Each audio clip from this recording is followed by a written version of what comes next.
வணக்கம். இலங்கையில விவாகரத்து வாங்குறது எப்படின்னு நிறைய பேர் யோசிச்சிருப்பீங்க. ஆனா இதுக்கு பதில் சொல்றது அவ்வளோ சுலபம் இல்ல. வாங்க, இன்னைக்கு நாம பொதுச் சட்டம் அப்புறம் கண்டிய சட்டத்துல என்னென்ன விதிகள் இருக்குன்னு கொஞ்சம் ஆழமா ஆனா எளிமையா பார்க்கலாம். இந்த சட்டச் சிக்கல்களை எல்லாம் ஒன்னொன்னா பிரிச்சு பார்க்கலாமா? சரி, நாம இன்னைக்கு என்னென்ன விஷயங்களை பார்க்க போறோம்னு ஒரு சின்ன லிஸ்ட்.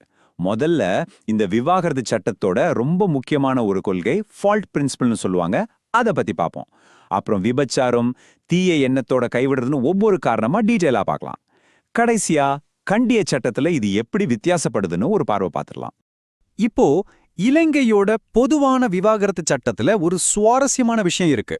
என்னன்னா, ரெண்டு பேருக்குள்ள இனிமே சேர்ந்து வாழ முடியாதுன்னு அவங்க நினைச்சா மட்டும் விவாகரத்து கிடைக்காது. சட்டத்தோட பார்வையில ரெண்டு பேர்ல யாராவது ஒருத்தர் மேல தவறு இருக்கணும். அவங்கள ஒரு குற்றவாளி மாதிரி தான் சட்டம் பாக்குது. இதுக்கு பேர் தான் தவறு கொள்கை. நீதிமன்றங்கள் திரும்ப திரும்ப என்ன சொல்லுதுன்னா, பாதிக்கப்பட்ட அதாவது தப்பே செய்யாத துணைவர் மட்டும்தான் தப்பு செஞ்ச துணைவருக்கு எதிராக விவாகரத்தை கேட்க முடியும்னு சொல்றாங்க. இதுக்கு என்ன அர்த்தம்னா, நம்ம சட்டம் ஒரு கல்யாணம் ஏன் உடஞ்சு போச்சுன்னு பார்க்கறத விட யார் மேல தப்புன்னு கண்டுபிடிச்சு அவங்கள ஒரு மாதிரி தண்டிக்கிறதுல தான் அதிகமா கவனம் செலுத்துது. இது நமக்கு ரோமன் டச் அப்புறம் ஆங்கிலேய சட்டத்திலேருந்து வந்த ஒரு மரபு. சரி, அப்போ அந்த திருமண தவறுனா என்ன?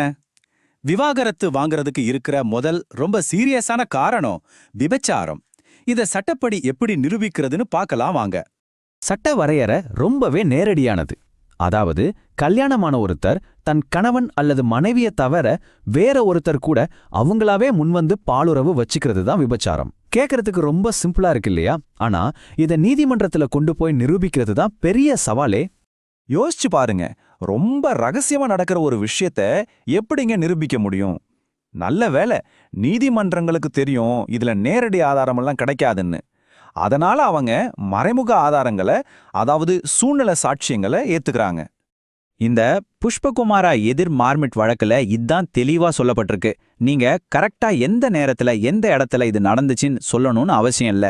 ஆனா ஹோட்டல் பில், ரெண்டு பேரும் ஒன்னா போனதுக்கு ஆதாரம் இல்ல சாட்சிகள் சொல்றது, இந்த மாதிரி சூழ்நிலை ஆதாரங்களை வச்சு நீதிமன்றம் ஒரு முடிவுக்கு வரலாம்.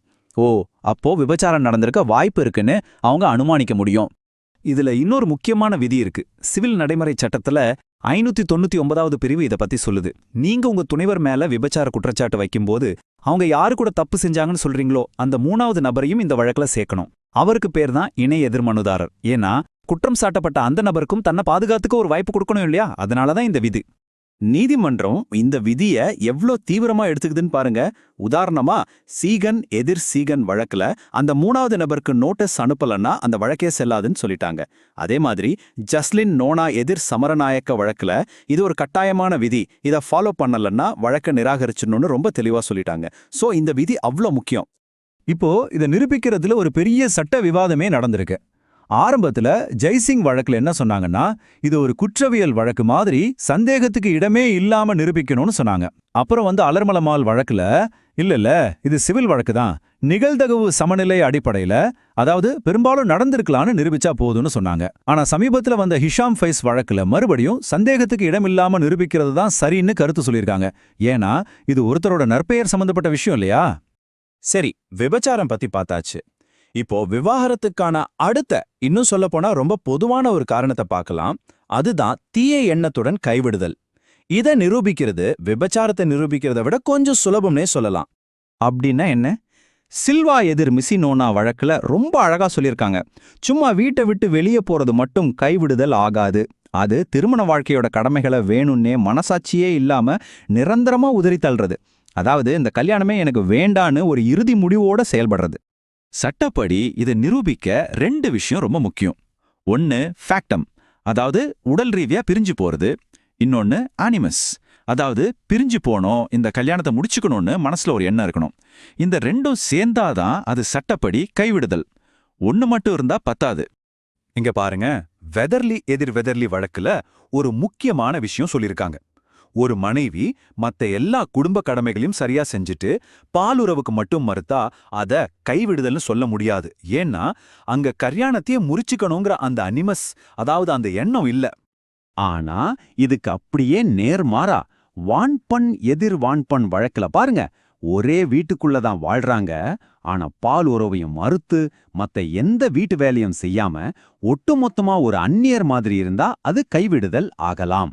அதாவது ஒரே கூரைக்கு கீழேயே பிரிந்து வாழ்றது சாத்தியம்னு இந்த வழக்கு காட்டுது. இதுல ஒரு சின்ன சட்ட ரீதியான திருப்பம் இருக்கு. முத்துக்குமார சுவாமி எதிர் பரமேஸ்வரி வழக்குல என்ன சொல்றாங்கன்னா, கைவிடுதல்ங்கிறது ஒரு தொடர்ச்சியான குற்றம். அப்படின்னா பிரிஞ்சு போன துணைவர் திரும்ப வந்தா வழக்கு தாக்கல் செய்யற வரைக்கும் பாதிக்கப்பட்ட துணைவர் அவங்களை ஏத்துக்க தயாரா இருக்கணும். எதுக்கு இப்படி ஒரு விதிமுறைனா, எப்ப வேணாலும் அவங்க மனசு மாறி ஒன்னு சேரலாங்கிற ஒரு வாய்ப்பை திறந்து வைக்கிறதுக்காகத்தான். சரி, அடுத்தது ரொம்பவே ஒரு சுவாரஸ்யமான பகுதி. ஒரு நடைமுறை சட்டம் இலங்கையோட விவாகரத்து சட்டத்தோட அடிப்படையை மாத்த பார்த்துச்சு. இது ஒரு குறுக்கு வழியா இல்ல ஒரு ஓட்டையான்னு பார்க்கலாமா? சிவில் நடைமுறை சட்டம் பிரிவு 608(2)ல என்ன சொல்லுதுன்னா, 2 வழிகள் இருக்கு. ஒன்னு, நீங்க நீதிமன்றம் மூலமா சட்டப்படி பிரிஞ்சு 2 வருஷம் ஆகியும் சேரலன்னா விவாகரத்து கேட்கலாம். இன்னொன்னு, நீதிமன்ற உத்தரவு எதுவும் இல்லாம நீங்களா பிரிஞ்சு வாழ்ந்து 7 வருஷம் ஆச்சுன்னா அப்பவும் விவாகரத்து கேட்கலான்னு சொல்லுது. ஆனா இங்கதான் உச்சநீதிமன்றத்துல ஒரு பெரிய சட்ட போராட்டமே நடந்துச்சு. 1984ல முத்துராணி வழக்குல 7 வருஷம் பிரிஞ்சு வாழ்ந்தாலே போதும், யார் மேல தப்புனாலும் பார்க்க தேவையில்ல, விவாகரத்து கொடுக்கலான்னு ஒரு தீர்ப்பு வந்துச்சு. இது நோ ஃபால்ட் விவாகரத்துக்கு ஒரு வழியை திறக்கிற மாதிரி இருந்துச்சு. ஆனா 2 வருஷத்துல 1986ல தென்னக்கோண்ட் வழக்குல உச்சநீதிமன்றம் அந்த தீர்ப்பை மாத்திடுச்சு. இல்லல்ல, 7 வருஷம் பிரிஞ்சிருந்தாலும் சரி, அந்த தவறு கொள்கை இன்னும் உயிரோட தான் இருக்கு. தப்பு செஞ்சவங்களுக்கு விவாகரத்து கிடைக்காது, பாதிக்கப்பட்டவங்களுக்கு தான் கிடைக்கும்னு ரொம்ப உறுதியா சொல்லிட்டாங்க. இதுவரைக்கும் நாம பார்த்தது பொது சட்டம். அதோட தனித்துவத்தை இன்னும் நல்லா புரிஞ்சுக்க நம்ம நாட்டோட பாரம்பரிய சட்டமான கண்டிய சட்டத்தோட ஒப்பிட்டு பார்த்தா நல்லா இருக்கும். இங்க பாருங்க, இந்த ரெண்டுக்கும் எவ்வளவு வித்தியாசம்னு. பொது சட்டத்துல விபச்சாரம், கைவிடுதல், குணப்படுத்த முடியாத ஆண்மையின்மைன்னு எல்லாமே தவறு சம்பந்தப்பட்டதுதான். ஆனா கண்டிய சட்டத்துல அதெல்லாம் இருந்தாலும் 2 முக்கியமான விஷயங்கள் இருக்கு. ஒன்னு, 2 பேராலையும் சந்தோஷமா வாழ முடியலங்கிற காரணம். இன்னொன்னு, பரஸ்பர சம்மதம். அதாவது 2 பேரும் பேசி முடிவு பண்ணி பிரியறது. இது பொது சட்டத்துல இல்லாத ஒரு ரொம்ப முக்கியமான நவீனமான ஒரு அணுகுமுறை. அப்போ சட்டத்தோட உண்மையான நோக்கம் உடைஞ்சு போன திருமணங்களுக்கு ஒரு தீர்வு கொடுக்கறது தானே. அப்படி இருக்கும்போது பொது சட்டம் மாதிரி ஒருத்தரை குற்றவாளியாக்கணுமா, இல்ல கண்டிய சட்டம் மாதிரி சில சமயம் உறவுகள் தானாவே முடிஞ்சு போகுங்கிற உண்மையை ஏத்துக்கணுமா? இன்றைய காலகட்டத்துக்கு ஏத்த மாதிரி இந்த தவறு கொள்கையை மாத்தி அமைக்க வேண்டிய நேரம் வந்துடுச்சா? இது ஒரு முக்கியமான கேள்வி இல்லையா?